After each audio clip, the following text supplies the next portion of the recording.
ব্রত নিয়েছো, তা তা তোমার নিশ্চয়ই সার্থক হবে বিনয়।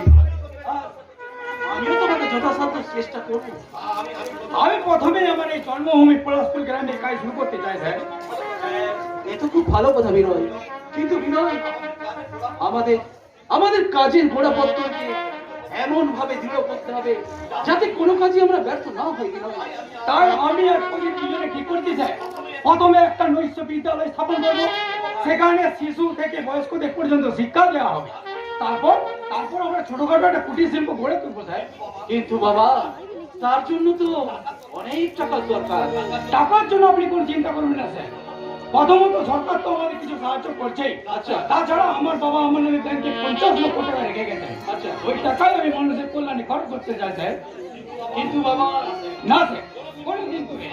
আমি শুনেছি আমার বাবা এই গ্রামে বহু গরিব মানুষের বিষয় সম্পত্তি আত্মসাৎ করেছিল, এমনকি নেমেকে হ্যান্ডনোট লিখিয়ে বহু টাকা সঞ্চয় করেছে। আমি তার ছেলে হয়ে সেই বাবার পাপের কিছুটা প্রায়শ্চিত্ত করতে চাই। বিনয়, লোকে যদি তোমার এই ব্রত এই কাজ মেনে না নেয় বিনয়, তাতে আমার কোনো দুঃখ নেই স্যার। আমি প্রাণপণ চেষ্টা করে যাব। কিন্তু কিন্তু বলুন স্যার, আপনি আমার পাশে থাকবেন, আমাকে পথ দেখিয়ে নিয়ে যাবেন। নিশ্চয়ই নিশ্চয়ই থাকবো বিনয়। আজ আজ আমি রিটায়ার্ড প্রফেসর, বাড়িতে সময় আমার কিছুতে কাটতে চাই না, তবু তোমার সঙ্গে থেকে কিছুটা সময় আমি কাটাতে পারবো বিনয়। হ্যাঁ, তাহলে এখন আমি আসি স্যার। আবার কবে আসবে বিনয়? নৈশ বিদ্যালয় তৈরি হয়ে গেলে উদ্বোধন করার জন্য আমি আপনাকে নিয়ে যেতে আসবো স্যার। আপনি আপনি শুধু আমাকে আশীর্বাদ করুন। বিনয়, আমার জীবনে যতই ঝড় জঞ্জাল আসুক না কেন, আমি যেন মানুষের সেবা করার সংকল্প হতে বঞ্চিত না হই। আমি যেন ভুলে না যাই সবার উপরে মানুষ সত্য, আর উপরে নয়। না, শহরে মানুষ হলেও আধুনিকতা বিনয়কে গ্রাস করতে পারেনি। শুধু তাই নয়, নিজেকে সর্বহারা করে বাবার কৃতকর্মের প্রায়শ্চিত্ত করতে চাইছে। সত্যি সত্যি আজকের দিনে এমন দৃষ্টান্ত সমাজে বিরল। বাবা, তোমার টেবিলটা মুছতে গিয়ে আমি ওখানে একটা খাম পেলাম বাবা, মনে হয় ওটা তোমার কোনো চিঠি।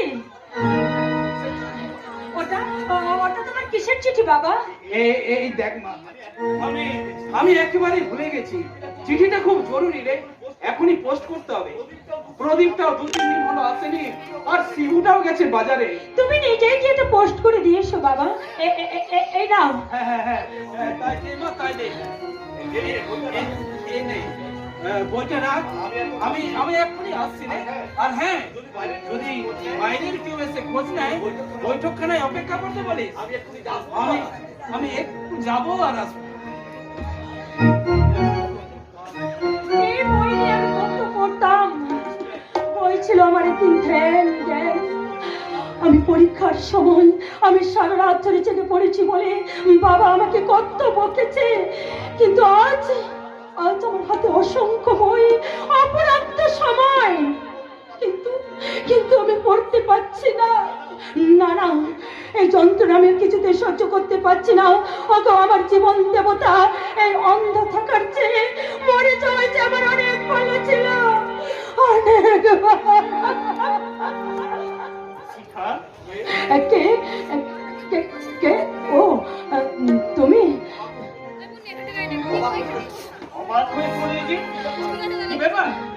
না মানে দুদিন আসতে পারিনি বলে নিশ্চয়ই রাগ করেছো। না না, রাগ করবো কেন? তাছাড়া তাছাড়া কি?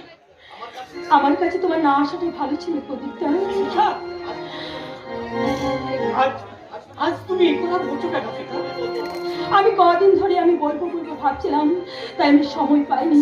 আজ আমি ভাবছি যে এই কথাটা আমি গোপন রেখেছি, এই কথাটা একদিন তো তোমাকে বলতেই হবে। আর তোমার কি হয়েছে? তুমি কি অসুস্থ? এই দেখো না, আরে আমি অসুস্থ হতে যাবো কেন? এই তো আমি বেশ ভালোই আছি। তবে তুমি এইভাবে কথা বলছো কেন? তুমি আর এখানে এসো না প্রদীপ্তা, আমি চাই তুমি তুমি সুখী হও। আর তুমি? আমার জীবন তো অন্ধকারে ভরে গেছে। আমি আমি নতুন করে আমি সুখী হতে চাই না প্রদীপ্তা, আমি আর সুখী হতে চাই না। তোমাকে হারিয়ে আমি আমি কোনোদিন সুখী হতে পারবো না সুধা। তুমি আমার মনের বাগিচার গোলাপি। কারণ তুমি আমার মনের বাগিচায় গোলাপি, স্বপ্ন মাথা গোলাপ। ভুল করো না প্রদীপদা। না গো, ভুল আমি করিনি। প্রকৃতির অমোঘ বিধানে ফুল একবারই ফুটে, তার রূপে রসে গন্ধে মানুষকে আকৃষ্ট করে, তারপর তারপর সে ধীরে ধীরে ঝরে পড়ে। আমি চাই না যে আমার জীবনের সঙ্গে জড়িয়ে তোমার জীবনটা এইভাবে নষ্ট হয়ে যাক প্রদীপদা। তাহলে আমাদের এতদিনের প্রেম ভালোবাসা সব মিথ্যে। কিন্তু আমি যে অন্ধ। আমার চোখ দিয়ে তোমাকে সব দেখাবো, আর তাছাড়া সব জেনে শুনে তো আমি তোমায় গ্রহণ করতে চাই। প্রদীপদা,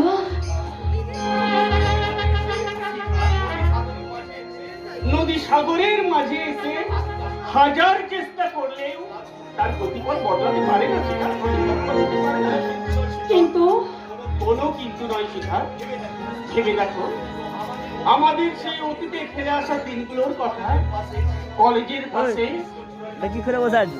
ওই কৃষ্ণ বিভাগটা বন্ধ কর না। তলায় বসে আমরা দুজন আমাদের নীলগন্ধার স্বপ্নে দুজন বিভোর এটা ধর। থাকতাম। এটা ধর। আর তখন তুমি গাইতে তোমারি পরশে জীবন আমার ধন্য হলো। তুমি যে আমার চির আশার আলো। তুমি যে আমার চির আশার আলো। তোমারি পরশে জীবন আমার ধন্য হলো। তুমি যে আমার চির আশার আলো। তুমি যে আমার চির আশার আলো।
রক্ষক এরকম প্রিয়জনের বুকে আঘাত লাগবে এটা আমি চাই না।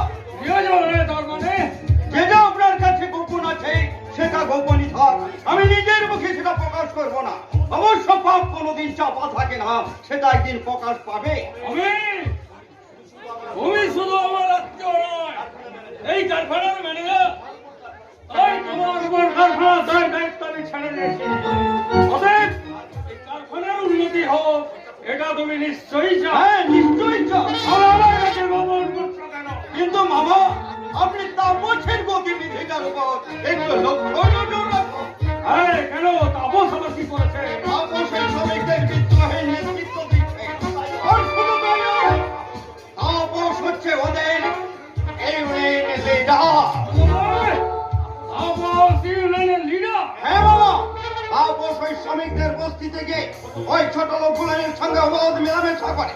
আর শুধু তাই নয়, ওদের সাথে একসঙ্গে বসে সেটাও সে ঘৃণাবোধ করে না। তাপস এত নিচে নেমে গেছে। আপনার মান সম্মান প্রভাব প্রতিপত্তি ওই ধ্বংস হতে চলেছে। তাছাড়া তাপসের কোথায় শ্রমিকরা ওঠে বসে তাকে তারা দেবতার মতো শ্রদ্ধা করে। নিজের ছেলে সেও আমার সঙ্গে বেইমানি করতে চায়। বলতে পারো, আমি এখন কি করবো? তাপসকে আপনি কলকাতায় পাঠিয়ে দিন। ও সেখান থেকে পড়াশোনা করো। এখানে থাকলে পরে শ্রমিকদের মধ্যে যে বিদ্রোহের দানা বেঁধেছে তা হয়তো মাথা চড়াতে উঠবে। হয়তো এমন একদিন আসবে সেদিন এই অচিন ফ্যাক্টরি আর কোনো অস্তিত্বই থাকবে না। তাই যে আগুন জ্বলছে শুরুতেই তা নিভিয়ে দিতে হবে, তা না হয় তাই লেলিহান অগ্নি শিখায় সর্বত্র গ্রাস করবে।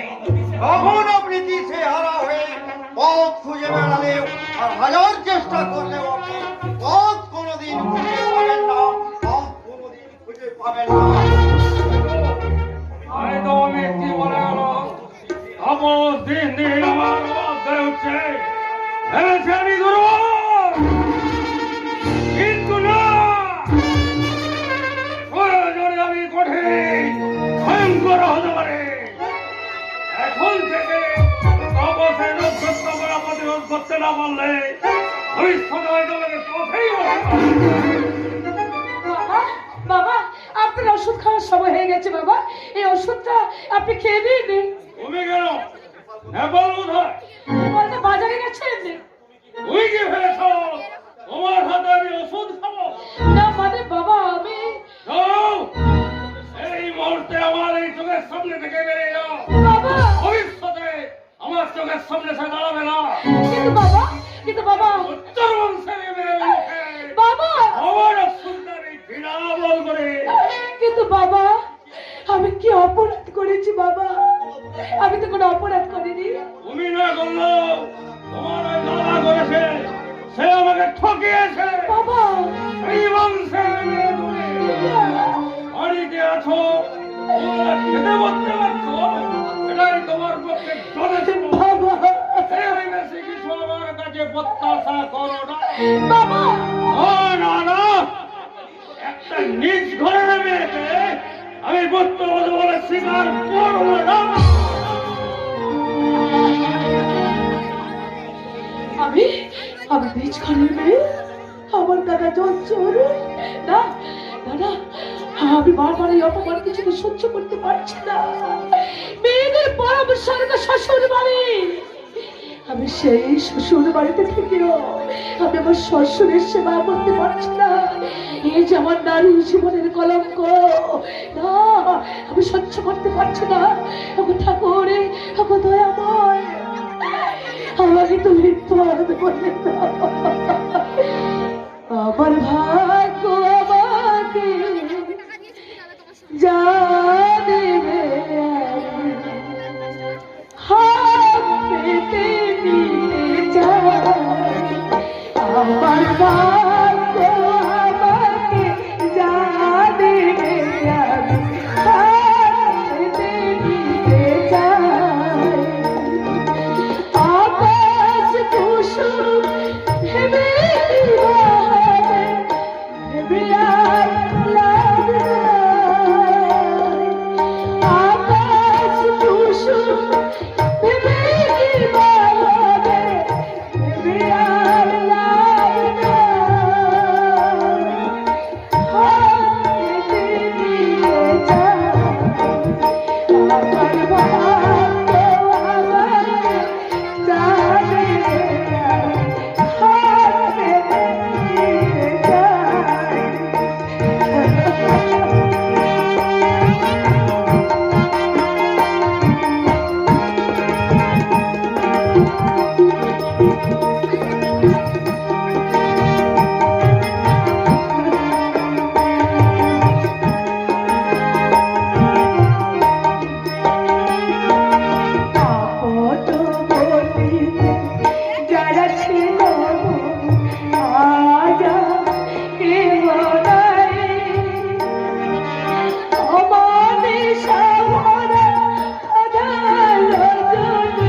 বুঝে নিয়েছি।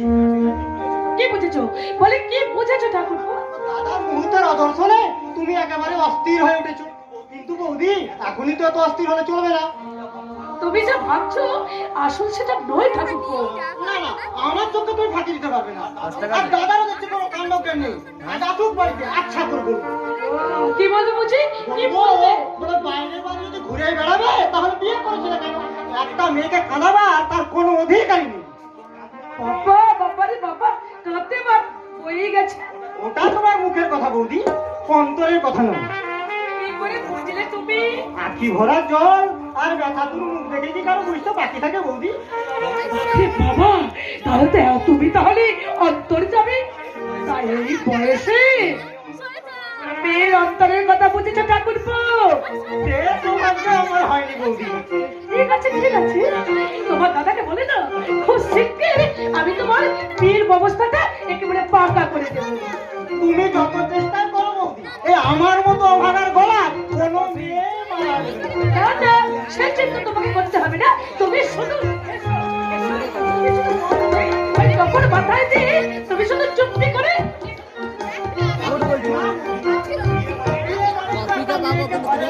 আর তার নানা রকম বাইরে ওসব আমার দ্বারা হবে না বৌদি। কি করবে তুমি? জানো, কোনোদিন বসন্তকালে সন্ন্যাসী হয়ে দিতে দিতে ঘুরে বেড়াবো। তোমার তাই নাকি? বিয়ের আগে ছেলেরা কিন্তু ওরকম কথাই বলে, কিন্তু বিয়ে হয়ে গেলে ওই মন থেকে সবসময় রঙিন স্বপ্নে বিভোর হয়ে থাকে।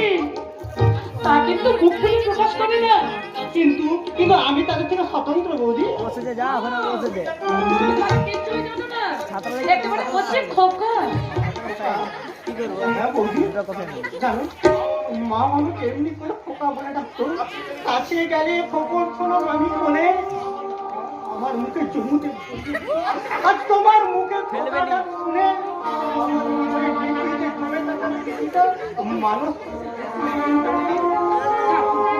কি অনেক আগের কথা। আমি 7 বছরে থেকে বাড়ি ফিরে দেখি দাদা চারপাশে দাঁড়িয়ে কাটছে ঠাকুর তার লোকে লোকারণ করে মা শুয়ে আছে। আমি কাছে গিয়ে মাকে কত ডাকলাম, বুকের উপরে পড়ে গিয়ে বললাম মা আমার খিদে পেয়েছে, তুমি খেতে দেবে চলো মা। কিন্তু না বৌদি, মা আমার ডাকে সারা দিল না বৌদি। চুপ করো ঠাকুরপো, তুমি একটু চুপ করো। মালা দিয়ে সাজিয়ে লাল টুকটুকে শাড়ি পরিয়ে প্রতিবেশীরা মাকে শ্মশানে নিয়ে গেল। আমিও দাদার পেছন পেছনে শ্মশানে গেলাম। চিতার উপরে কাঠ সাজিয়ে মাকে শোয়ানো হলো। আরে দাদা মায়ের হাতি ভরা মুখে আগুন দিতে চিতাটা গাল গাল করে আমি মা মা বলে কত চিৎকার করলাম বৌদি। তারপর প্রতিবেদীরা আমাকে ধরে নিয়ে বাড়ি নিয়ে এলো। তারপর আমি কত কেঁদেছি। স্কুল থেকে ফেরার সময় শ্মশানে গিয়ে মা মা বলে কত ডেকেছি। দাদাকে আমি বারবার জিজ্ঞাসা করেছি দাদা দাদা মা কবে আসবে। দাদা স্বপ্নে আমার চোখের জল মুছিয়ে দিয়ে আমাকে সান্ত্বনা দিয়ে নিজেও নীরবে নিভৃতে কেটেছে। দুঃখ করো না ভাই, তুমি দুঃখ করো না, কারণ মা তো চিরদিন সবার থাকে না ভাই। এই জ্ঞান হবার পর আমি তাই বুঝেছি বৌদি। আর তার সঙ্গে এটাও জেনেছি এই পৃথিবীতে যার মা নেই তার মতো অভাগা বোধহয় কেউ নেই বৌদি। ঠাকুরপো, বাড়িতে আসার পর আমার মায়ের সাথে হয়েছে। তোমার মধ্যে আমি আবার হারানো মাকে ফিরে পেয়েছি। তোমার এই স্নেহ ভালোবাসা থেকে এই অধমকে কোনোদিন বঞ্চিত করো না বৌদি। এই অধমকে যেন বঞ্চিত করো না। তুই খাবে তুই আসছি। ঠাকুরপো, বাঁচতে তোমাকে হবে বৌদি। আর শুধু বেঁচে থাকার নয়, এই সংসারে হালটাও করতে হবে। আর আমি আমার হৃদয়ে মায়ের পূর্ণ আদরে দিয়ে তোমাকে পুজো করবো বৌদি। তুমি আমাকে আশীর্বাদ করবে, তোমাকে আশীর্বাদ হবে।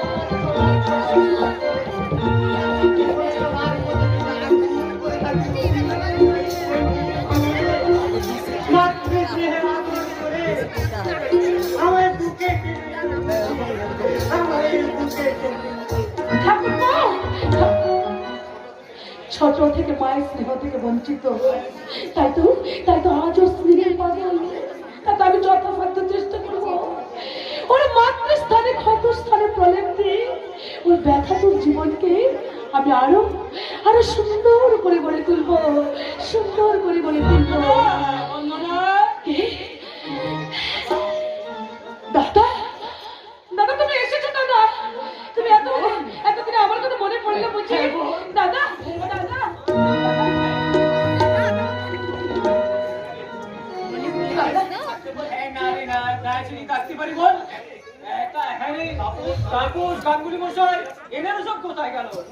উনি একটু বাইরে গেছেন আর বাবা বাড়িতেই রয়েছেন। আচ্ছা দাদা, বৌদি, ছোটদা, ওরা সবাই কেমন আছে? ওরা ভালো আছে তো? সবাই ভালো আছে রে, সবাই ভালো আছে। তবে তোর বৌদির শরীরটা বেশ ভালো নয় বুঝলি? কেন, কি হয়েছে? ওই মাঝে মাঝে রাত্রের দিকে একটু জ্বর হয়। ডাক্তার দেখিয়েছো? ওরে ভয় নেই রে, ভয় নেই। তোর বৌদির দেখোটারা পাথর দিয়ে গেল। ও কিচ্ছু হবে না রে, কিচ্ছু হবে না। এটা আসল কথাটা একটু তোকে জিজ্ঞেস কি কথা দাদা? হ্যাঁ রে, তোর শ্বশুর মশাই তোকে ভালো ভালোবাসে তো? শ্বশুর মশাই আমাকে খুব ভালোবাসেন, না চাইতেই তো আমাকে অনেক অনেক কিছু এনে দেন। দেখছো না আমি কত ভালো শাড়ি পরে আছি? জানো দাদা, জানো আমার শ্বশুর মশাইটা আমাকে অনেক গয়না কিনে দিয়েছেন। দেবী বই কি দেবে বলছি? নিশ্চয় দেবে। তুই যে বাড়ির বড় বউরি বল। হে বাড়ির বড় বউ হতে তুমি তো চেয়েছিলে দাদা। আমি খুব সুখী হয়েছি দাদা, আমি খুব সুখী হয়েছি। আমার টাকা পয়সা গহনা গাটি আজ আমার কোনো কিছুর অভাব নেই দাদা। আমার মতো সুখী বোধ হয় এই পৃথিবীতে আর কেউ নেই দাদা, কেউ নেই। তবু তুই সুখী হয়েছিস রে। আমি খুব খুশি হয়েছি, যেমন খুব খুশি হয়েছি। দাদা, তুমি কিন্তু রাজুকে সঙ্গে নিয়ে আসতে পারতে। জানিস কত কথা আসার জন্য সে কাল রাত্রি থেকে কাঁদতে শুরু করেছিল। দাদা, তোর বউদের মুখে শুনেছে হ্যাঁ, যে সে আমি তোর বাড়িতে আসবো। তাই বুঝি? আর সেই যে কাঁদতে শুরু করেছে, আমি কোন রকমে লুকিয়ে তবে এখানে। দাদা, তুমি কিন্তু রাজুকে না দিয়ে এসে তুমি খুব অন্যায় করেছো। আরে তোর বউদি তো আনতে দেবে না। আমাকে বললে যে একটা বিভীষিকার মধ্যে মেয়েটা শ্বশুর বাড়ি গেছে, আগে তুমি নিজে গিয়ে দেখে এসো সে কেমন আছে। বৌদিকে বলো তার স্নেহের বন্ধনা খুব সুখী আছে দাদা, খুব সুখী আছে। হ্যাঁ জানিস বন্ধুরা, ওই ঘোষবাবুর ছেলে বিনয় এবার দেশে ফিরে না, ওই তোর ছোটদাকে সঙ্গে নিয়ে ওই বারবারির তোলায় একটা বেশ মজা করে দুর্গা পূজা করছে। কি বললে দাদা? তাই পুজোর ওই কয়দিন ওখানে থাকার জন্য তোর বৌদি তোকে নিয়ে যাওয়ার জন্য আমাকে এখানে পাঠাবে। মানে কি দাদা? আমি তো নিজের কথা সব ভুলে গেছি রে। বলো না। এনে ধর তোর। আমি তো কিছুই দিতে পারিনি, তাই পুজোর তোর আর তাপসের জন্য দুটো কাপড় এনেছি। তুই দেখ দেখি কেমন হয়েছে।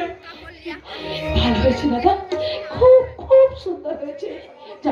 জানো দাদা, এইসব তো আবার তুমি আনতে গেলে কেন? আরে রাত 5টা ভাইয়ের মতো আমারও তো আমার একমাত্র বোনকে কিছু দেওয়ার ইচ্ছা জাগেনি, কিন্তু আমি তো এমনই অকর্মণ্য অপদার্থ দাদা যে তোকে আমি কিছুই দিতে পারিনি। না, ও কথা বলে তুমি আমাকে লজ্জা দিও না। তোমার স্নেহ ভালোবাসাই যে আমার কাছে অনেক অনেক মূল্যবান দাদা, অনেক। ভালোবাসার মূল্য দিতে দাদা কাপড় বেশি নিশ্চিন্তে হাতে ধরে এনেছো।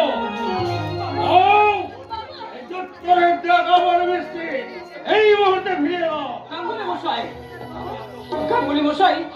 মশাই, আমি অপরাধী। আপনি আমাকে যা খুশি শাস্তি দিন, আপনার দেওয়া শাস্তি আমি মাথা পেতে নেব। কিন্তু কিন্তু অনেক কষ্টে বড় আশা নিয়ে আমি বোন ভগ্নিপতির জন্য যে সামান্য জিনিসটুকু এনেছি, আপনি তো দয়া করে ফিরিয়ে দিতে বলবেন না গাঙ্গুলি মশাই? এই বাড়িতে আসতে তোমার লজ্জা হলো না?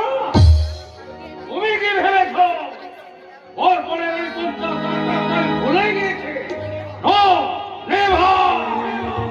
আমি কোনোদিন ভুলব না।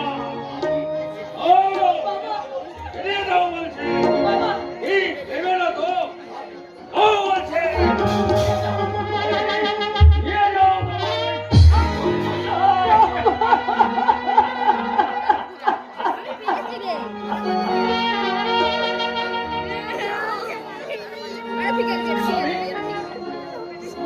আমি যে অনেক আশা নিয়ে এগুলো নিয়ে এসেছিলাম, আপনি দয়া করে এগুলো ফিরিয়ে দেবেন। বেরিয়ে যাও, এই মুহূর্তে এই বাড়ি থেকে বেরিয়ে যাও।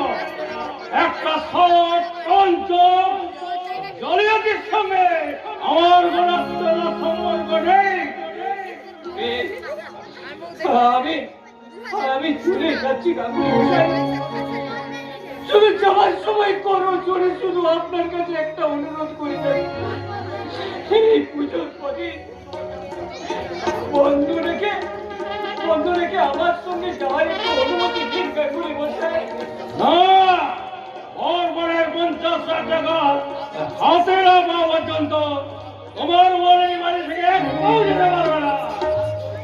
আর কোনদিন যেন তোমাকে বাড়ির সেখানে আমি না দেখে, আর যদি দেখি সেদিন কিন্তু তোমাকে আমি দারোয়ান ডেকে ঘর ধাক্কা মেরে বাড়ির বাইরে বের করে নেই। আশা করে কথাটা মনে রাখবে। আমি শট, আমি প্রপঞ্চ, দাদা আমি জালিয়াত। আমার সঙ্গে আত্মীয়তার কোন সম্পর্ক নেই। দাদা ঠিকই বলেছে। ওরে বললো না আজ তোর এই অবস্থার জন্য আমি দায়ী রে বোন। আমি তোকে নিজের গাতে খুন করে আমাকে তুই শাস্তি দে বোন, আমাকে তুই শাস্তি দে। না না দাদা, তোমার কোনো দোষ নেই দাদা, সব দোষ আমার অদৃষ্টের। অনিষ্টের দোকাই দিয়ে ওই বুকে হাসি কাশি আর কত ব্যথা তুই বুকের মধ্যে জমা করে রাখবি রে বোন। পারিস তো ব্যথাটা লাগাবে করতে, ওই তোর দিনে গোসার মিলে তোরে তুই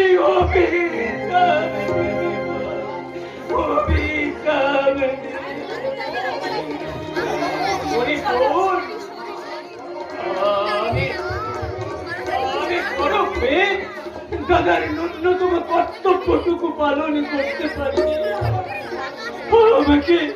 আমাকে তুই যদি কোনোদিন ওই পরের 50,000 টাকা জোগাড় করতে পারি, তবে তোর সঙ্গে আমার আবার দেখা হবে। আর নচে দাদা এই আবার দাদা দাদা, আর আমার দাদা বলে আমার মতো চচ্চরের সঙ্গে কথা বললে তোকে যে অনেক কটু কথা শুনতে হবে। তোর দুঃখের পারে যখন আমি নিতে পারিনি, তখন নতুন করে তোকে আর নতুন করে না করে পাশে দিতে দাদা দাদা। যদি তোকে দেখার জন্য আমার হৃদয়টা হাহাকার করে ওঠে, আমি দু হাত ফিরে আমার হৃদয়টাকে চেপে ধরবো। আরে তাতেও যদি শান্তি না আসে, সবার অজান্তে না না, আমি কোনো কথা বলবো না রে, কোনো কথা। শুধু দূর থেকে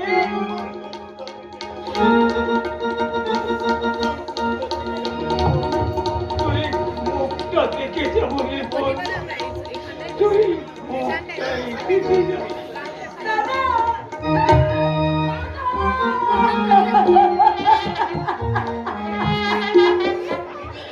নিজেদের সুখ স্বাচ্ছন্দ্য বিসর্জন দিয়ে দাদা বৌদি আমাকে সুখী করতে চেয়েছিল। বোন যখন শুনবে যে তার স্নেহের ননদ এই অবস্থার মধ্যে রয়েছে, তখন তখন বেচারি আমার মনে খুব কষ্ট পাবে। না ছোট রাজুকে না আমার ভীষণ ভীষণ দেখতে ইচ্ছে করছে, কিন্তু না, আমার সেই ইচ্ছেটাই মনের মধ্যে গুমড়ে গুমড়ে কাঁদুক, এর বাইরে যেন কোনো প্রকাশ না পায়। একটু প্রকাশ পাবে না বন্দনা। না না, ও কিছু নয় গো, ও বন্দনা, আজ কদিন ধরে ভাবছি তোমাকে একটা কথা বলবো। তুমি দিন দিন কিরকম যেন বদলে যাচ্ছ। তোমার কি হয়েছে বন্দনা? আমাকে বিয়ে করে তুমি কি সুখী হতে পারোনি? আজ এ কথা বলছো কেন? বেশ কয়েকদিন ধরে লক্ষ্য করছি তোমার মুখে আগের মতো সে হাসি নেই। কেমন যেন সবসময় উদাসীন হয়ে থাকো, গভীর ভাবে কি চিন্তা করো। তোমার কি কি হয়েছে বন্দনা? আমি প্রশ্ন করলে তুমি এড়িয়ে যাও। তোমার কি হয়েছে বন্দনা? আমার কিচ্ছু হয়নি। তোমার মতো স্বামী পাওয়া এই যে আমার অনেক অনেক ভাগ্যের কথা। তুমি যতই গোপন করো, দুঃখকে বুকের মধ্যে বেশি দিন টিকে রাখা যায় না। সে কোনোদিন না কোনোদিন প্রকাশ পাবেই। না গো না, আমার কোনো দুঃখ নেই। তুমি আমাকে খুব ভালোবাসো কি না? তাই তো আমার চিন্তায় তুমি সবসময় অস্থির হয়ে ওঠো। আমি তোমাকে ভীষণ ভালোবাসি। ইতিহাসে শাহজাহান তার প্রিয়তমা পত্নী মমতাজকে এত ভালোবেসেছিল কিনা জানি না। যখন যেখানেই থাকি তোমার মুখ আমার চোখের সামনে জল জল করে। আচ্ছা সত্যি করে বলো তো, তোমারও ঠিক এমনি হয় কিনা? আমিও শ্রী রাধিকার মতো তোমার আর প্রতীক্ষায় আমি যে প্রহর গুনে বসে থাকি কখন তুমি বাড়ি ফিরে আসবে, আর সবসময় সেই স্বপ্নে বিভোর হয়ে থাকি। সেদিন যদি তোমার সঙ্গে আমার বিয়ে না হতো, তাহলে স্বর্গ সুখ থেকে আমি বঞ্চিত হতাম। না না, আমার তো অনেক সুন্দরী মেয়ে তোমার জীবন সঙ্গিনী হতো, আর সেদিন যদি তুমি আমাকে ক্ষমা করলে, তাহলে এই কলঙ্ক থেকে রেহাই পেতে আমাকে আত্মহত্যা করা ছাড়া আর যে আমার অন্য কোনো উপায় ছিল না গো, উপায় ছিল না। দয়ার কথা নয়, মানুষ হয়ে আমি শুধু মানুষের কর্তব্য করেছি, আর তোমার মতো সুন্দর স্ত্রী পেয়ে আমিও ধন্য হয়েছি। আমার চোখে তোমার মতো সুন্দর এই পৃথিবীতে আর কিচ্ছু নেই।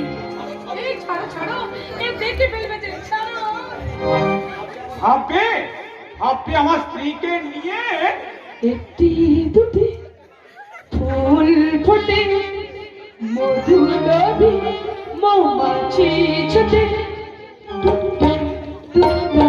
শিশি ভেজা সকালে, শিশি ভেজা সকালে, ফুল ফোটে, মধু নবী মৌমাছি ছোটে, শিশি ভেজা সকালে।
ছিছতে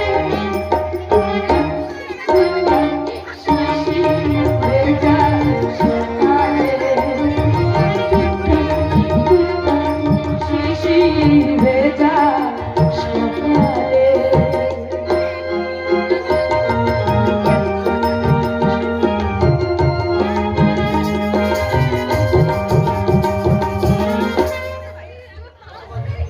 হতভাগীকে আমি কোলে পিঠে করে মানুষ করেছি। আমার কাছে সে ছায়ার মতো সবসময় ঘুরে বেরিয়েছে। আজ থাকার না থাকার বেদনা আমি মর্মে মর্মে উপলব্ধি করছি। জানি না যে শ্বশুর বাড়িতে কিভাবে আছে। পুজোয় এখানে এলে দুদণ্ড তাকে আমি দেখতে পাবো। তার দাদা যখন আনতে গেছে তাকে নিশ্চয়ই সঙ্গে করে নিয়ে আসবে। সঙ্গে করে নিয়ে আসতাম বিজয়, সঙ্গে করে নিয়ে আসতাম। হ্যাঁ, কিন্তু কিন্তু কি গো? বন্দনা শ্বশুর বন্দনাকে নিয়ে পুজো বেড়াতে যাবে কলকাতাতে। সত্যি সত্যি বন্দনা করতে হ্যাঁ, তাই ওর শ্বশুর বললে যে পুজোর পর বন্দনাকে এখানে পাঠাবে। আর আমি তারিখে মিথ্যে কথা বলছি বলো? আর কিন্তু সে আর সন্দীপ চ্যাটার্জি দুঃখিনী বোন নয় গো, সে এখন অচিন গায়ে ধনী পরিবারের বউ। আচ্ছা হতভাগী কেমন আছে গো? সে সেখানে সকলের সঙ্গে নিজেকে মানিয়েছে তো? হ্যাঁ, সে আর তোমাকে বলতে হবে না বিজয়, বলতে হবে না।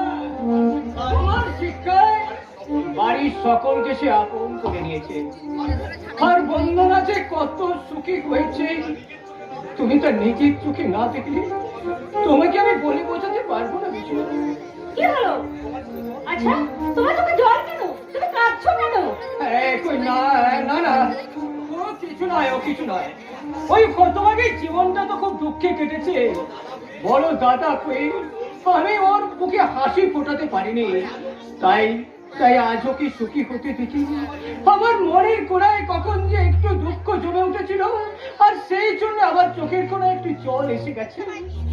হ্যাঁ না না, হ্যাঁ চোখের জল ফেলা বোধহয় ঠিক হবে না। আমার চোখের জল পড়লে হয়তো তার অমঙ্গল হবে। গো আচ্ছা বন্দনা এখন কেমন আছে গো? বন্দনা আমার কথা জিজ্ঞাসা করেনি? রাজুর কথা জিজ্ঞাসা করেনি? আরে জিজ্ঞাসা করবে না, আবার অনেকবার জিজ্ঞাসা করেছে। আর রাজুকে নিয়ে যাইনি বলে সে কি রাগ। নাই? এরপর যখন আমি যাবো তাহলে রাজুকে সঙ্গে নিয়ে কিন্তু যাবো। এই কথা কিন্তু আমি তাকে কথা দিয়ে এসেছি। আচ্ছা তুমি যে বললে বোনের বাড়িতে গিয়ে তুমি ওখানে থাকবে, তা চলে এলে কেন? আরে সেরকমই তো ইচ্ছে ছিল। কিন্তু বন্দনার শ্বশুর বন্দনাকে নিয়ে গাড়ি করে বেরোলো। অবশ্য অবশ্য জানো, হ্যাঁ আমাকেও বলেছিল যেতে, কিন্তু কিন্তু এই পোশাকে ওদের পাশে কেমন যেন একটু বেমানান লাগবে। তাই কাজের অজুহাতে আমি এখানে চলে এলাম। ও বন্দনাকে তাহলে ওর শ্বশুর খুব ভালোবাসে তাই বলো? ভালোবাসি মানে আজকের দিনে এরকম মহৎ মানুষ দেখাই চায় না। আমার সঙ্গে কত গল্প করলো, টেবিলে বসে কত রকমের মিষ্টি যে খাওয়ালো, আমি তোমাকে বলে বোঝাতে পারবো না। সেসব মিষ্টি আমরা কোনো চোখেই দেখিনি। হ্যাঁ দেখছো না আমার পেটটা একবার কেমন ভরে আছে, আর দুদিন তাহলে থাকে না আমি মোটা হয়ে যেতাম। যাই হোক হতভাগী তাহলে খুব সুখী হয়েছে। ওর সুখের জন্য আমি দিনরাত ঠাকুরের কাছে ঠাকুরকে দেখেছি। জানো বন্দনাকে একবার দেখার জন্য আমার মনটা ভীষণ ছটফট করছে। আর তো পুজোর মাত্র দুদিন বাকি, পুজোর পরই বন্ধুরা এখানে আসবে। কিন্তু আমাকে কিশোরের বাড়ি নিয়ে যেতে হবে। রাজু হ্যাঁ বাবা, হ্যাঁ আমি এবার তোমাকে অবশ্যই নিয়ে যাব। পিসিমাকে তুমি নিয়ে এলে না কেন ভাবি? পুজোয় তোমার পিসিমণি কলকাতা বেড়াতে যাবে, পুজোর পর এখানে আসবে। কলকাতা? সে তো মস্ত বড় শহর। ভাবি আমিও কলকাতা যাব। হ্যাঁ, যাবি। তোমার পিসিমণি আগে এখানে আসুক, তারপর তুমি পিসিমণির সঙ্গে পিসিমণির বাড়িতে গিয়ে তারপর কলকাতায় বেড়াতে যাবে। বাবা খুব মজা হবে। পিসিমণি আমাকে অনেক খেলনা কিনে দেবে। হ্যাঁ বাবা, ভাবি তুমি আমার পুজোর জামা আনবে না? জামা আমি তো এনে দেবো রে বাপি, আমি তো জামা এনে দেবো। রঞ্জুকে ওর বাপি কিন্তু খুব সুন্দর জামা একটা এনে দিয়েছে। রাজু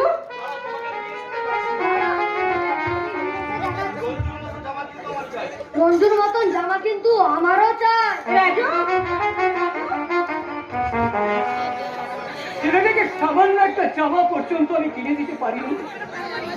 পুজোয় আর 5টা ছেলের নতুন জামা পরে যখন আমার কাছে ও কাঁদবে, তখন আমি ওকে কি বলে সান্ত্বনা দেবো কিছু? না না, আমি আর কিচ্ছু ভেবে পাচ্ছি না, কিচ্ছু ভেবে পাচ্ছি না। তুমি কোনো চিন্তা করো না গো, আমি আর পুরোনো জামা প্যান্ট কেচে রাখবো। হ্যাঁ গো, আচ্ছা বন্দনা কাপড় দেখে কি বললো? খুব আনন্দ হয়েছে, এমনকি আমাদের এই দেওয়ার কাপড় পরে সে ঠাকুর দেখতে যাবে বলে বলেছে। তাই? এখন ছেঁড়া জামা পরে ঠাকুর তলায় একা একা ঘুরে বেড়ায়। ঠাকুর গো, মানে বোন ভগ্নিপতির জন্য তুমি কাপড় আনতে পারলে, আর ছেলেটার জন্য একটা সামান্য জামা নিতে পারলে না? তুই তো আমার আর্থিক অবস্থার কথা জানিস ভাই। তাছাড়া বন্দনার নতুন বিয়ে হয়েছে, এই পুজোর সময় ওকে একটা নতুন কিছু না দিলে লোক সমাজে যে আমাদের হিরো হতে হবে ভাই। সমাজ, যে সমাজে একজন না খেতে পেয়ে কুকড়ে মরে গেলেও তার মুখে এক মুঠো অন্ন তুলে দেয় না, সমাজ, যে সমাজে ছল ছুতো খুঁজে বেড়ায়, একটা সহজ সরল সুন্দর পরিবেশ করে দিতে পারে না, সে সমাজ কিসের সমাজ দাদা, কিসের সমাজ? তোর অভিযোগ মিথ্যে নয় করি, কিন্তু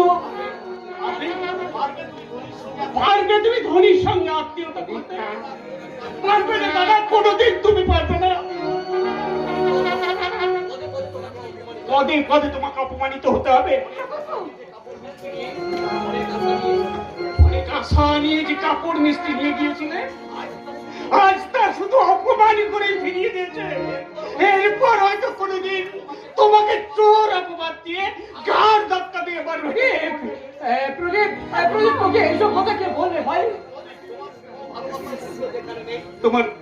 তোমার স্নেহ ভালোবাসার মূল্য যেখানে নেই, মিছি মিছি কেন সেখানে তুমি অপমানিত হতে চাও দাদা? প্রদীপ, না, এসব কথা তোকে কে বললো রে প্রদীপ? কেউ বলেনি বর্দা। আর তুমি যে নিজের মুখে কোনোদিন স্বীকার করবে না, সেটা তো আমি ভালোভাবেই জানি। কিন্তু দাদা, ঘরের কোণে তোমার সযত্নে লুকিয়ে রাখা ওই কাপড় আর মিষ্টি আমার চোখকে পাকি দিতে পারে। হ্যাঁ গো, তুমি যে আমাকে বললে সেসব কি তাহলে মিথ্যে? বলো, সেসব কি তাহলে মিথ্যে? কেন দুপুরে তোমরা বলো, জবাব দাও। পিছুয়া, তোমাকে আমি এতক্ষণ যা বলেছি তো মিথ্যে। আমি তোমার সঙ্গে অভিনয় করেছি, বাইরে অভিনেতা অভিনয় করতে গিয়ে আজ আমি ধরা পড়ে গেলাম। দাদা, না, আমাকে তুই দাদা বলে ডাকিস না রে প্রদীপ, আমাকে তুই দাদা বলে ডাকিস না। আমি মিথ্যে প্রদীপ, আমি জালিয়াত। প্রদীপ, তোরই কাজ দুটো দিয়ে তোরই মিথ্যেবাদী জালিয়াত দাদা রে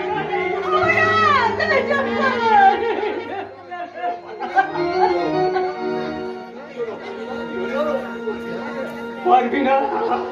তুই দাদা বলে আমাকে ক্ষমা করে না রে ভাই, না, আমাকে তুই ক্ষমা করিস না, ক্ষমা। দাদা তুমি শান্ত হও, দাদা তুমি অধৈর্য হয়ে নিজের জীবনটাকে তুমি শেষ করতে দিও না দাদা। অনেক প্রদীপ, যার মুখের হাসি আমি কখনো মিলিয়ে যেতে দিই, সেই বন্ধনায় এত ব্যথা বেদনা বুকে চেপে তিল তিল করে মৃত্যুর মুখে ঢলে যে আমি কোনোদিন সহ্য করতে পারবো না, কোনোদিন।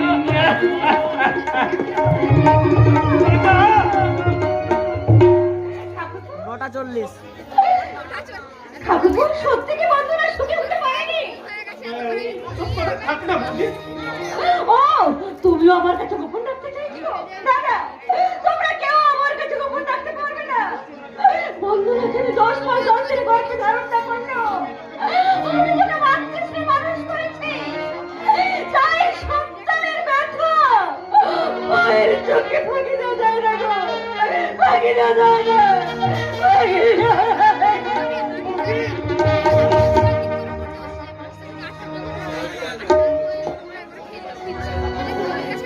আমার চিন্তায় দাদা বৌদি অস্থির হয়ে গিয়েছে।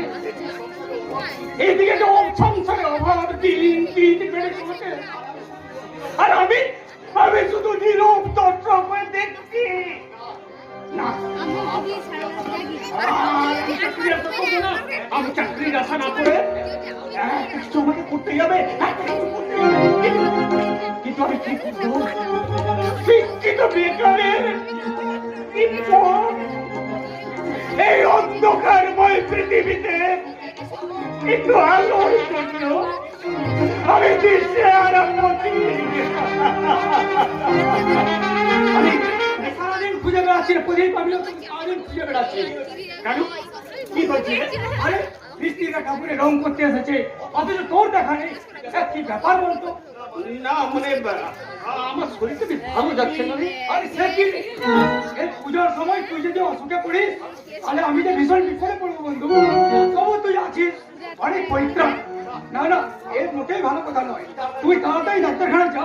আরে না না, তেমন কিছু না, ও এমনিতেই সেরে যাবে। ও তাহলে বুঝেছি। কি বুঝেছিস?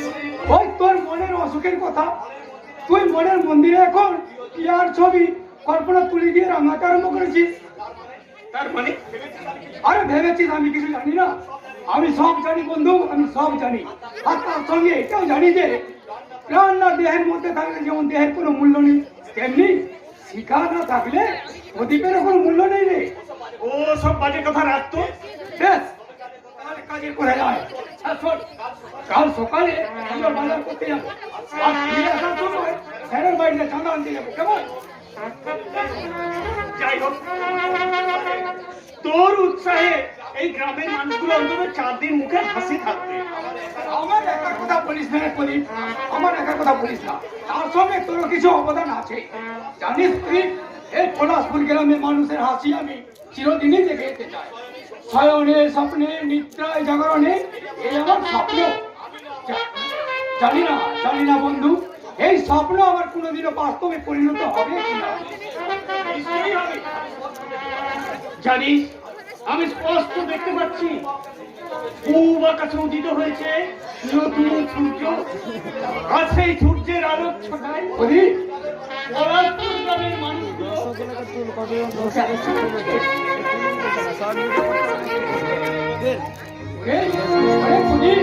এই মহান দিনে আমি পলাশপুর গ্রামের মানুষের সকলের হাত ধরে তার সঙ্গে চিৎকার করে বলবো, আমার উপরে মানুষ সত্য, তাহার উপরে নয়।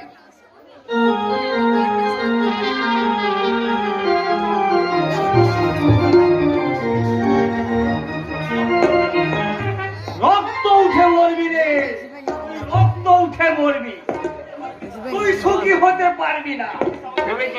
ভেবেছিস আমাকে ফাঁকি দিয়ে আমার কিডনিকে ফুসলে নিয়ে গেছি সুখী হয়েছি? তোর সে সুখ আর বেশি দিন সইবে না। আমি যদি সতী মায়ের সৎপ্রাপ্য সন্তান হয়ে থাকি, আমি তোকে অভিশাপ দিচ্ছি, রাত্রির মধ্যে মুখে তুই রক্ত উঠে মরবি।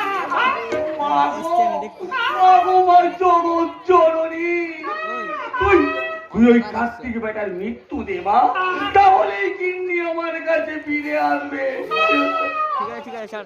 না, আমি তোকে শুধু মুখে হাতের কাজ করতে বলছি না, আমি তোকে আরো 2 সিকি পুজো দেব। এই পুজো নিয়ে তুই আমার গিন্নিকে ফিরিয়ে দেবা। আমি যে আর একা কিনে থাকতে পারছি না। হোক সে অসতী, তবু তাকে আমি বরণ করে ঘরে তুলব।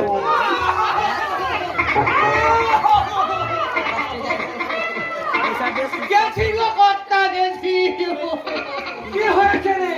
আমি একেবারে শেষ হয়ে গেছি। আরে কি হয়েছে তাই গো? যা হবার তাই হয়েছে। আরে ফণিটা রেখে আসল কথাটা খুলে দাঁড়াও কথা, আগে একটু ধর নিয়ে নি। সোজা হয়ে দাঁড়ানো রে, সোজা হতে আর পাচ্ছি নে রে কর্তা। ও যতবারে বাবারে মেরেছে গো। তোকে মেরেছে? হ্যাঁ গো হ্যাঁ, কি চল নয়, বড় বড় লাঠির ঘা। তোকে কে মারলো রে? ওই যে ওই কুলি পাড়ার ছেলেরা। তুই তো কোন রকমে আমার ওই পৈতৃক প্রাণটা নিয়ে পালিয়ে এসেছি কর্তা। তোমাকে পেলে তারা একেবারে শেষ করে দেবে কর্তা। কেন রে? ওই যে গো আমাকে দিয়ে ভজাকুলির মেয়ের জন্য যে কাপড়টা তুমি পাঠিয়েছিলে না কর্তা, যে তোমার নাম করে আমি কাপড়টা দিতে গেছি, অমনি করে ঘর থেকে বেরিয়ে আমার হাতটা ধরে চেঁচিয়ে লোকগুলো করলো, আর ওই ঠান্ডা বারটা ছেলেগুলো এসে দামা করে আমার খবর গা বসিয়ে দিল কর্তা। কর্তা গো, তোমার জন্য আমার পৈতৃক প্রাণটা যেতে বসেছিল কর্তা। ছেলেগুলো এখন কি করছে? ওই যে পাড়ায় বসে চটলা করছে কর্তা। এক্ষুনি হয়তো দল বেঁধে এসে তোমাকে ঘর থেকে টেনে বার করে নিয়ে গিয়ে মারবে কর্তা। ভূপতি, এখন আমি কি করবো? ওই ছেলেরা আমাকে মেরে ফেলবে। তুমি কিছু দিনের মতো বাড়ি থেকে পালিয়ে যাও কর্তা। কিন্তু এই রাস্তায় যদি দেখতে পায় আমাকে যে জ্যান্ত মাটিতে পুঁতে ফেলবে। তুমি যা ভালো বোঝা তাই করো বাপু, তোমাকে তো পয় করে বারণ করেছিল কর্তা। পাড়ার বউ ঝিয়েদের দিকে নজর দিও না। আমার তখন ছোট কথা তুমি কানেও ননি কর্তা। এখন খেলা সামলাও। আরে গরিবের কথা বাসি হলো মিষ্টি লাগে কর্তা। তুই আমাকে এবারের মতো বাঁচা বাবা ভূপতি। তোর সব কথা আমি শুনবো। এই তোকে ছুঁয়ে বলছি, আমার বাপের দিব্যি দিয়ে বলছি, আমি তোর অমতে আর কোনো কাজ করবো না। তিন পরি আছো, তিন পরি মতো আছো। ওই মতো ছোট আসছে। তুই আমাকে বাঁচা বাবা ভূপতি। বলবি কর্তা বাড়িতে নেই। আসুন, দরজাটা ভালো করে বন্ধ করে দিবি। আমি বারবারই কর্তা। যা বাবা ভূপতি, তুই যা। তুই আমার মা, তুই আমার ছেলে। এই বিপদের দিনে তুই আমাকে একটু দেখ বাবা। বাবা রে, তোকে আমি ভালো জামা কাপড় কিনে দেব। তুমি ঠিক বলছো কর্তা। ঠিক ঠিক ঠিক। দেখো, বিপদ কেটে গেলে তুমি আমার ভুলে যেও না কিন্তু।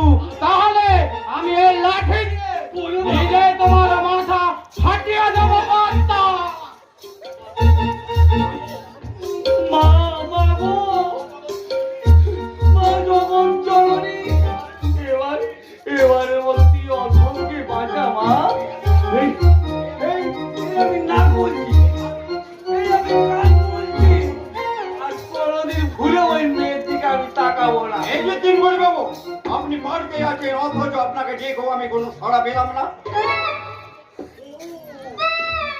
ও স্যার, আপনি কি ব্যাপার বলুন তো? মনে হচ্ছে যেন আপনি গভীরভাবে কিছু একটা চিন্তা করছেন। আমি হঠাৎ এসে সেই চিন্তায় আপনার জবনিকা টেনে দিলাম। না না না না, ও কিছু নয়। হ্যাঁ, কেমন আছেন স্যার? ভালো। ওই শ্রমিকদের নিয়ে একটা ঝামেলার মধ্যে জড়িয়ে পড়ে আপনার কাছে আসতে আমার কয়েকদিন দেরি হয়ে গেল। আমি ভাবলাম আমার মতে অধমকে আপনি ভুলেই গেছেন। আপনাকে আমি ভুলতে পারবো না দিনবল বাবু। আমার চলার পথে একমাত্র সহায় আপনি। তাই তো আমি আপনার কাছে ছুটে এসেছি। সবই মা জগৎ জননীর ইচ্ছা। আচ্ছা দিনবল বাবু, আমি আপনাকে সমস্ত কথা খুলে বলতে পারি তো? নিশ্চয়, একবার বিশ্বাস করেই দেখুন না। আশা করি আমার কথা মতো আপনি কাজ করবেন। নিশ্চয়ই করবো। এই মানি করলে আমি কিন্তু আপনাকে বাঁচিয়ে রাখবো না। কি যে বলেন কর্তা, আমি হচ্ছি ব্রাহ্মণ সন্তান। এই সন্ধ্যা গায়ত্রী জপ না করে জলস্পর্শ করি না। আমি কি মিথ্যে কথা বলতে পারি? সেই বিশ্বাসেই তো আমি আপনার উপর কাজের দায়িত্ব দিয়েছি। ওই সন্দীপের বোন অর্থাৎ বন্দনার শ্বশুর বাড়িতে আপনাকে যেতে হবে, তবে এইভাবে এমনিতে নয়। তাহলে কেমন ভাবে যাবো স্যার? বয়সের ভার যতটা সম্ভব কমে আপনাকে যুবক বেশে সেখানে গিয়ে অভিনয় করতে হবে। হ্যাঁ, আপনি সেখানে গিয়ে বলবেন বন্দনার সঙ্গে আপনার বিয়ে হয়েছিল, কিন্তু সে আপনাকে নির্ভর করছে। কিন্তু স্যার, কোনো কিন্তু নয়, এই কাজ আপনাকেই করতে হবে। এই নিন, এতে 10,000 টাকা আছে, আর কাজ শেষ হলে আরো 10,000 পাবে। কিন্তু স্যার, এই কথা শুনলে বন্দনাকে যে তার শ্বশুর বাড়ি থেকে তাড়িয়ে দেবে। আরে দাঁড়িয়ে দিয়েই তো আমার লাভ। তখন বন্দনাকে কাছে পেতে আমার আর কোনো বাধা থাকবে না। বলি স্যার, আপনি কি বন্দনাকে ভালোবাসেন? ভালোবাসা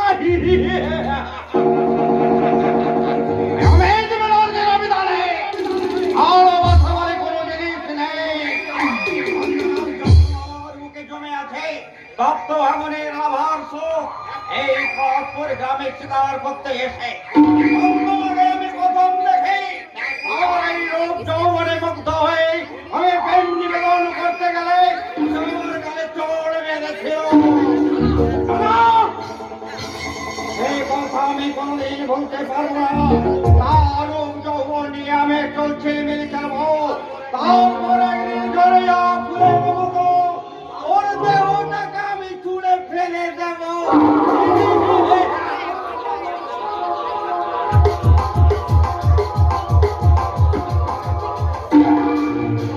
করে 1,000 টাকা কাজ শেষ করে আবার 1,000 টাকাই পাপ, টাকাই পুরো। মা গো, এটা যেন তুই পাপ মনে করিস না মা, পাপ মনে করিস না। আমি তোকে আরো 2 সিটি পুজো দেব, তবু যেন তুই এটা পাপ মনে করিস না।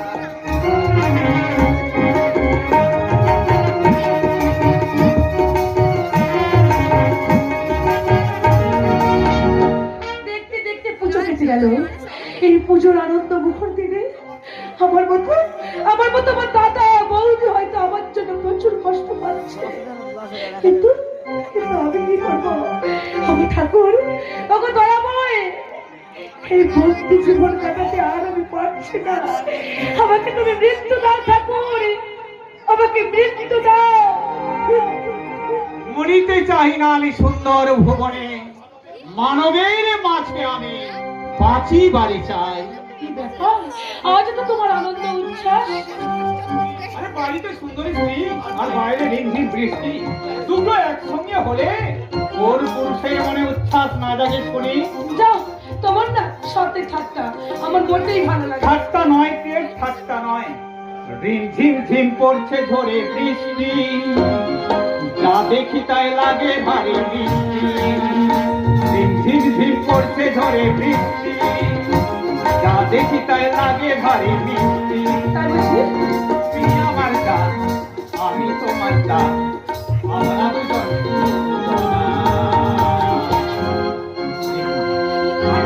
আমি বলবো, ঝিম ঝিম পড়েছে ঝড়ে বৃষ্টি, যা দেখি তাই লাগে ভারী মিষ্টি। তুমি আমার জান, আমি তোমার জান, আমরা দুজন শুধুই দুজনা।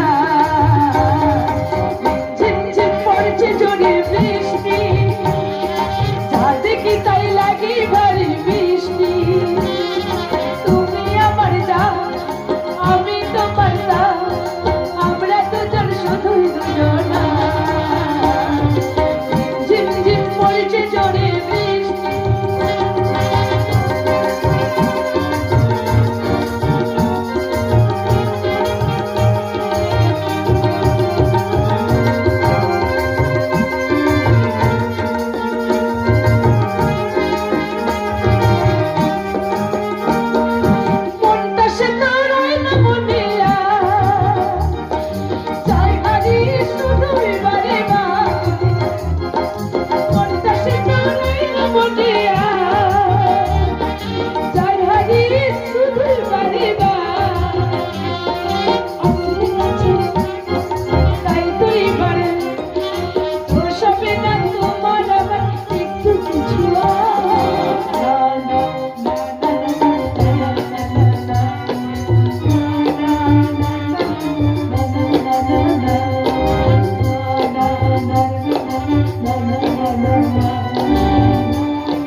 সারা জীবন তোমার কাছে দুষ্টু ভ্রমণ হয়ে থাকতে চাই। যখন কিন্তু এক ফুলের মতো দেখতে পায় না। বাগানে নানা রকম ফুল দেখে আমার কিসে হারায় পড়ে। আমি সেই বাগান থেকে সেরা ফুলটি তুলে এনে আমার ঘরে সাজিয়ে রেখেছি। অতএব এ ভ্রমণের অন্য কোনো ফুলের প্রতি কোনো লালসা নেই। তারপর ফুল শুকিয়ে গেলে সেই ফুলকে আবার ফেলে দেবে ওই পচা নর্দমায়। মেয়েদের সঙ্গে তর্ক করে মুনি ঋষিরা পর্যন্ত জিততে পারেনি, আর আমি তো কোন ছাড়। অতএব আমি নত শিরে পরাজয় স্বীকার করছি। আমাকে বিয়ে করে বাবা স্নেহ ভালোবাসা থেকে বঞ্চিত হয়েছে, তাই বাবাকে সুখী করতে তুমি আবার বিয়ে করো। তাহলে তোমার কি হবে? সবকিছু আমার অদৃষ্ট বলে মেনে নিয়ে আমি তোমাদের বাড়ির এক কোণে পড়ে থাকবো। তোমার স্ত্রী হয়ে স্বামীর প্রতি আমি কোনোদিন কোনো দাবি করবো না। আমি তোমাকে স্বেচ্ছায় মুক্তি দিলাম, মুক্তি। তুমি মুক্তি দিলেও আমি তো তোমাকে মুক্তি দিতে পারি না বন্দনা, কারণ বিয়ে মানুষের জীবনে একবারই হয়। আর আমার অনুরোধ, আমার এই ভালোবাসাকে তুমি করুণা বলে ভেবো না। তোমার ভালোবাসা আমার জীবনের একদিকে যেমন গর্ব, তেমনি অপরদিকে কি বন্দনা? না গো না, ও কিচ্ছু নয় গো, কিচ্ছু না। বন্দনা, সব সময় কি জন্য তুমি একটা গোপন করতে চাইছো? আচ্ছা বন্দনা, বাবা কি তোমার সঙ্গে ভালোভাবে কথা বলে না? না না গো না, বাবা আমাকে খুব খুব স্নেহ করেন, আর আমার সঙ্গে খুব ভালোভাবে কথাই বলে। বিয়ের পর আজ পর্যন্ত তুমি বাপের বাড়ি যাওনি, এমনকি যাবার কথা বললে তুমি নানা রকম অজুহাত দিয়ে ফিরে যাও। চলো না দুজনে একবার পলাশপুর থেকে বেরিয়ে আসি। না না গো না, আমরা চলে গেলে বাবার কি হবে বলো? তাছাড়া ওই দাদারা যখন আমাদের নিতে আসেনি, তখন আমরাই বা যাবো কেন? বন্দনা, বর্দার মাথার উপর বিরাট দায়িত্ব। তোদের দল চাকরি পায়নি, সেই জন্যই হয়তো আসার সুযোগ পায়নি। দাদাদের উপরে এভাবে অভিমান করার থাকাটা তোমার মোটেই ঠিক নয়। না গো না, এই পৃথিবীতে কারোর উপর আমার কোনো অভিমান নেই। এই দেখো, কথায় কথায় একেবারে ভুলেই গেছে। আসল কথাটা এখনো বলাই হয়নি। কি কথা গো? আমাকে এখনই কলকাতায় যেতে হবে। কখন ফিরবে? ভয় নেই, রাতেই ফিরে পড়বো। আর শোনো, ফিরতে যদি দেরি হয়, আমার জন্য উপোস করে না থেকে তুমি আমার থেকো না, তুমি খেয়ে নিও, বুঝেছো? না গো না, একটা দিন উপোস করে থাকলে আমার কোনো ক্ষতি হবে না। ভগবান করুন সত্যি যেন তোমার ক্ষতি না হয়।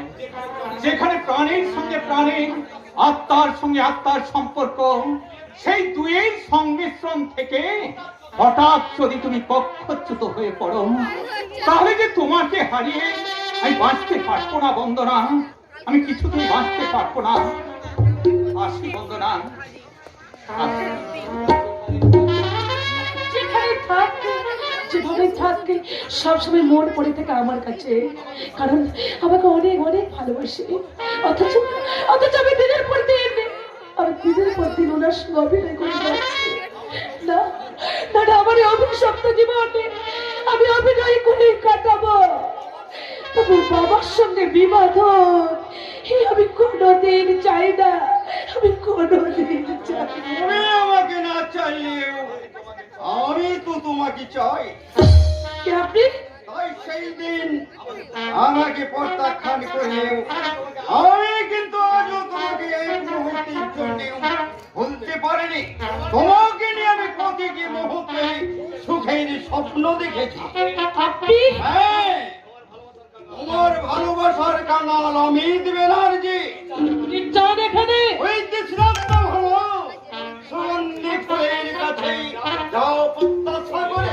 বেরিয়ে যান, বেরিয়ে যান বলছি। এখনো দেখছি তোমার রূপের অহংকার একটু কমেনি।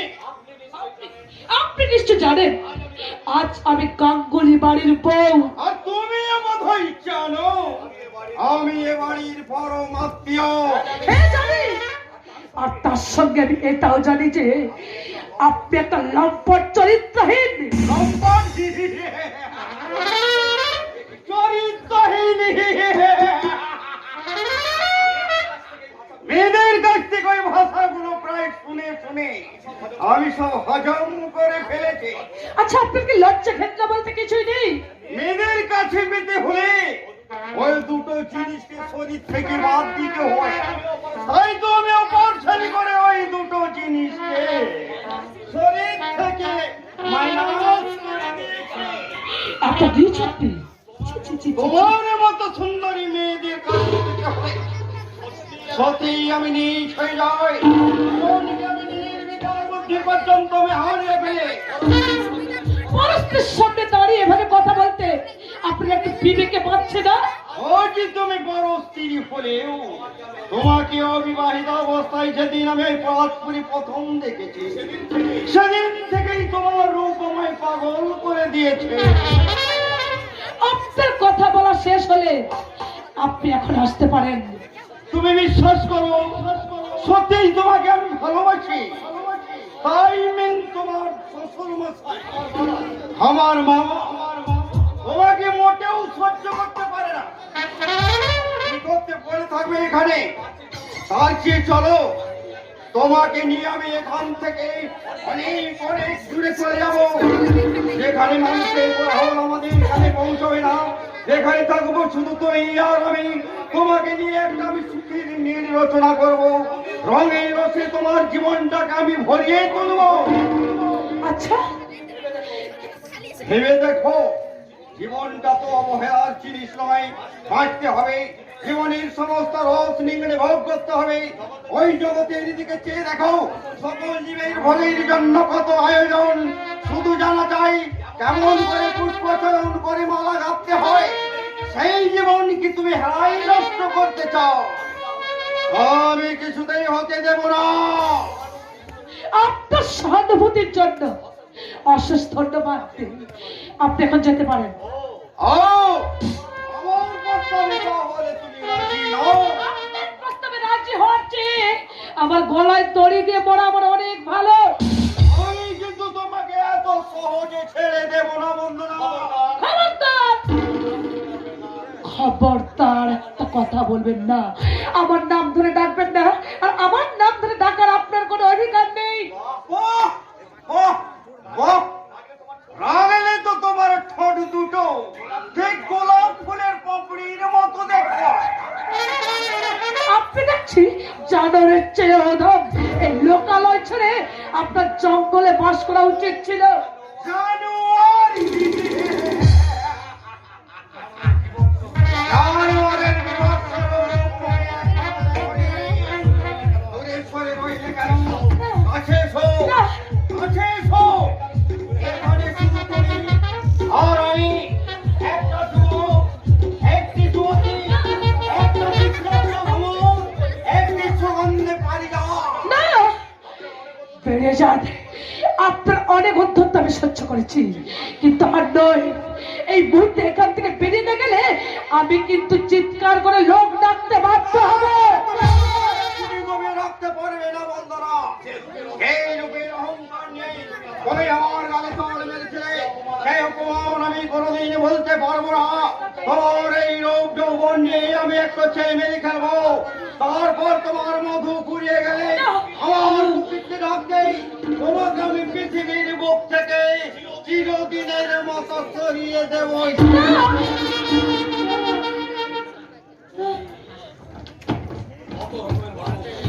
কত রকমের মানুষ এই পৃথিবীতে বাস করে, কেউ চায় ভাবতে আর কেউ চায় আবার গড়তে।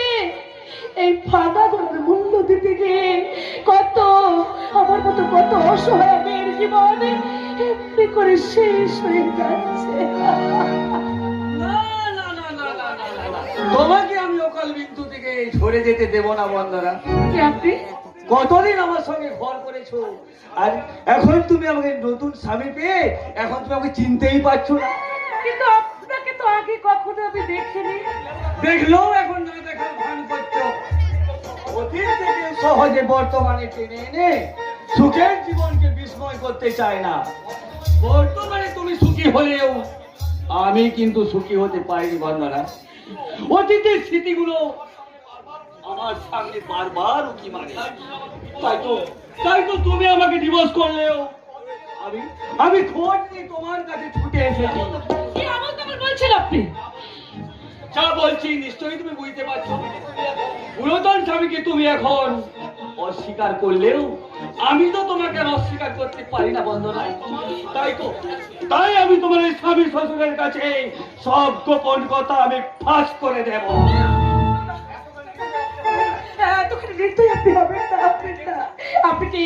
আমি জানি না, আমি জানি না, আমি আপনাকে চিনিও না। তবু আমি আপনার পায়ে ধরে বলছি, আপনি আমার জীবনে হঠাৎ ধূমকেতুর মতো উদয় হয়ে একটা মিথ্যে ধোঁয়া তুলে দিয়ে আমার জীবনটাকে কলঙ্কের কালিতে কালো করে দেবেন না। আমি আপনার পায়ে ধরে বলছি। সব প্রতারকের পায়ে ধরে কেন না বৌদি? আমি বাইরে থেকে সব শুনেছি, আর তার সঙ্গে এটাও জেনেছি ভণ্ডামি ছাড়া এটা আর কিছুই নয়, পয়সা রোজগার করার নতুন একটা কৌশল, তাই না ভদ্র মহোদয়? আমি এক বিন্দু মিথ্যে কথা বলি। আমার সঙ্গে আগে ওর বিয়ে হয়েছিল। তা কতদিন আগে বিয়ে হয়েছিল? বছর 3 আগে। আর আপনাকে ডিভোর্স করলো কেন? আমার বয়স নাকি ওর বয়সের চেয়ে একটু বেশি হয়েছিল, তাই এই অজুহাত দেখিয়ে আমাকে ডিভোর্স করলো। আপনার বাড়ি কোথায়? বাড়ি বাড়ি ওই যে তোমালপুর। কমলপুর? না না না না না না, তোমালপুর নয়, ওই দেখো দুলালপুর। কমলপুর? না না না না না না, দুলালপুর নয়। এই, নামটা ঠিক মনে পড়ছে না। হ্যাঁ মনে পড়েছে ওই যে অচিন গায়ে। অচিন গায়ে? ঠিক করে বলুন, কোথায় আপনার বাড়ি? ঠিক করে বলুন।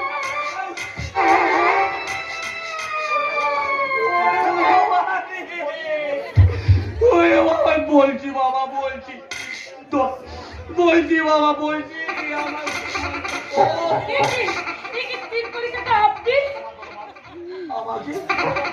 আমাকে ক্ষমা করো মা, এবারের মতো তুমি আমাকে ক্ষমা করো। আর কোনোদিন অমন কাজ করবো না। এই বৃদ্ধ বয়সে একটা মেয়ের সংসার ভেঙে দিতে আসতে আপনার লজ্জা বোধ করলো না?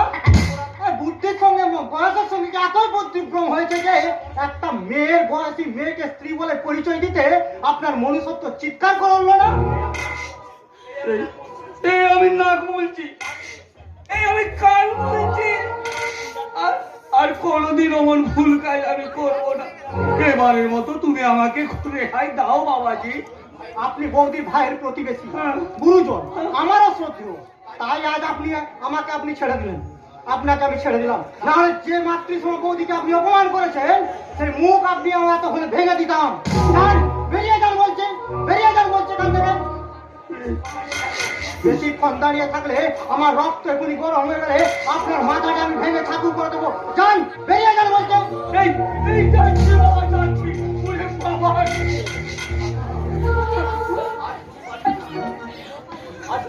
আর তুমি বাড়িতে না থাকলে এখন একটা অঙ্কন হয়ে যেত।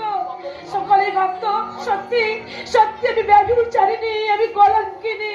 তুমি যদি ব্যভিচারিণী হও বৌদি, তাহলে আমি তার অন্তরে চিৎকার করে বলবো, সীতা, সাবিত্রী, অরুন্ধতী এরা কেউ সতী নয় বৌদি, কেউ সতী নয়। তুমি আমাকে এতখানি বিশ্বাস করো ঠাকুরপো? তোমাকে আমি বিশ্বাস করছি যেদিন তুমি এই বাড়িতে এসে আমার মা হারানোর ব্যথা ভুলিয়ে দিয়ে আমাকে ছেলের মতো আপন করে নিয়েছো।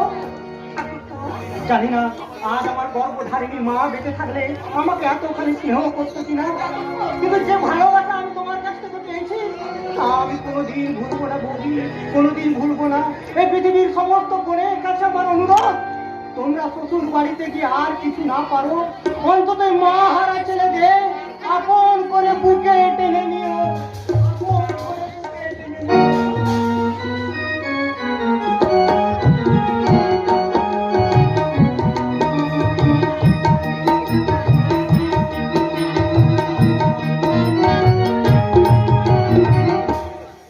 কালের যাত্রা ধ্বনি শুনিতে কি পাও, তারি রথ নিত্য ধাম চলিয়াছে বাক্য হারা সেই বার্তা নিয়া। ভুলি নাই প্রিয়া, যাহা চাই তাহা ভুল করে চাই, যাহা পাই তাহা চাই না। বিশ্বকবির এই বাণী মানুষের জীবনে চন্দ্র সূর্যের মতো সত্যি।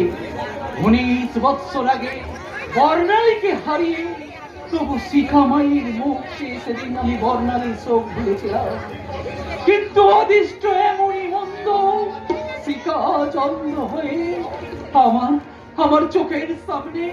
না না, এ আমি ভাবতে পারছি না।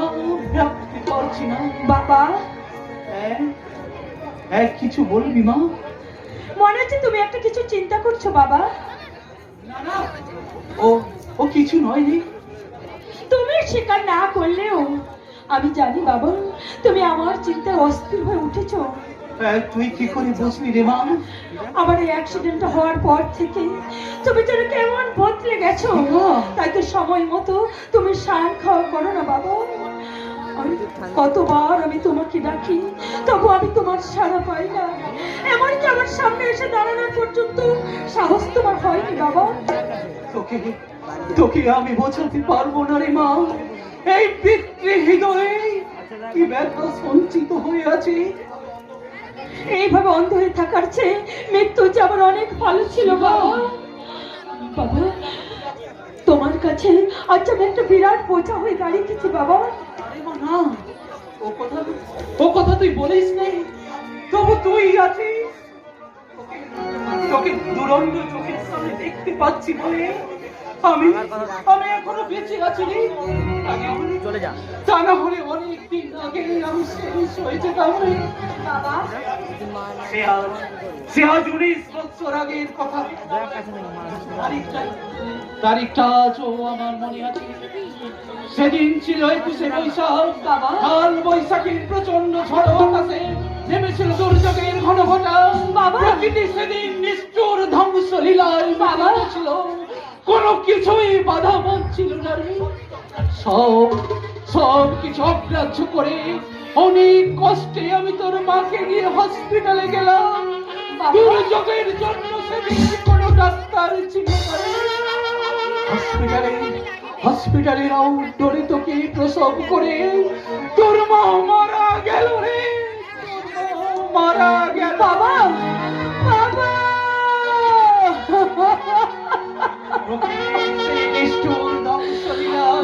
হাজার হাজার মানুষ গৃহহারা, আত্মীয় হারা হয়ে পথে পথে ঘুরে বেড়াতে লাগলো। আর সেই সঙ্গে আমি হারালাম স্ত্রী।